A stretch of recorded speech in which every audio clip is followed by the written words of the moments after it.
ছোট্ট শিশু হয়ে এসেছিলেন। শৈশব, কৈশোর, যৌবন, প্রৌঢ়ত্ব। আগে ছিলেন সিঙ্গেল, বিয়ে করে হয়ে গেলেন ডবল। এরপরে আল্লাহ আপনাকে একটা মেয়ে দিল, এরপরে মেয়েকে বিয়ে দিয়ে শ্বশুর হলেন, এরপরে ওই মেয়ের ঘরে সন্তান হতে নানা হলেন। আর কতদিন? অনেক দিন হলো তো, অনেক লম্বা সময় পেয়েছেন আপনি। Think about that. এবার যাওয়ার কথা ভাবেন, আখিরাতের সামানের কথা ভাবেন, ফিরে যেতে হবে। কি শক্তিশালী যুবক! বার্ধক্য চলে আসলে লাঠি ছাড়া চলতে পারে না। কুচকুচে কালো দাড়ি সাদা হয়ে যায়, দাড়ির শুভ্রতা, বয়সের ভার, রং ধরা যৌবন জং ধরে শেষ। ঠিক কিনা? This is the circle of life. যুবক ভাইরা, এটাই জীবন, চলে যেতে হবে, কেউ থাকতে পারবে না। ঠিক কিনা? চোখের পানির এত কারিশমা, অনুতপ্ত বান্দা যখন কেঁদে কেঁদে চোখের পানি ঝরায়, তার চোখের পানি চোখ বেয়ে নাকের ডগাবে মাটিতে পড়ার আগে ওই বান্দার সব গুনাহ আল্লাহ মাফ করে দেয়।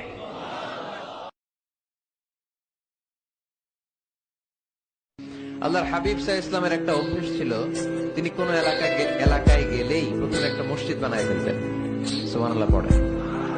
তার মানে মসজিদ কেন্দ্রিক তিনি সব করতেন। মস্ক সেন্টার, আগে মসজিদ তারপরে সব। যেমন তিনি মক্কা থেকে যখন মদিনায় হিজরতে আসবেন, মদিনায় ঢোকার আগে কোবা নামক একটা এলাকায় তিনি কয়েক সপ্তাহ ছিলেন। ওখানে এই 2 সপ্তাহের ব্যবধানে একটা মসজিদ বানায় ফেলছেন, মসজিদে কোবা। মসজিদের নাম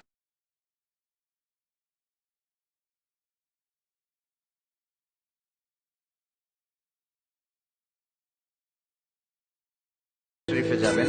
শনিবারে যদি কেউ সকালবেলা আপনারা যে কোবা মসজিদে যে অজু করে, ঘর থেকে অজু করে যে 2 রাকাত সালাত পড়েন, তাহলে উমরা করলে, একটা মাকবুল উমরা করলে যে সওয়াব, ওই সওয়াব আল্লাহ আমলনামায় দিয়ে দিবেন।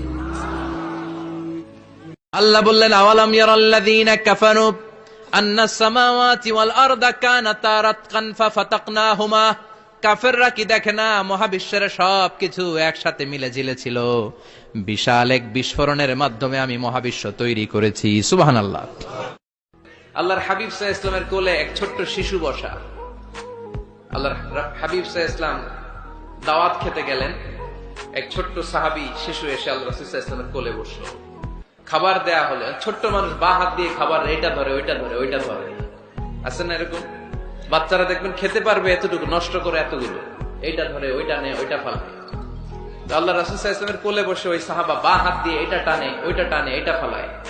আল্লাহ রাসূল সাল্লাল্লাহু আলাইহি ওয়াসাল্লাম বললেন, ইয়া গোলাম, এই পিচ্চি, এই বাচ্চা, সাম্মিল্লাহ, তুমি যে হাত দিয়ে খাবার টানতেছো, বিসমিল্লাহ বলছো? আগে বিসমিল্লাহ বলো। কুল বিয়ামিনিক, ডান হাতে খাও। বিসমিল্লাহ বলো। কুল বিয়ামিনিক, ডান হাতে খাও। ওয়া কুল মিম্মা ইয়ালিক, তোমার সামনে যেটা আছে ওইটা খাও। এরকম টানা হিচড়ে করো না।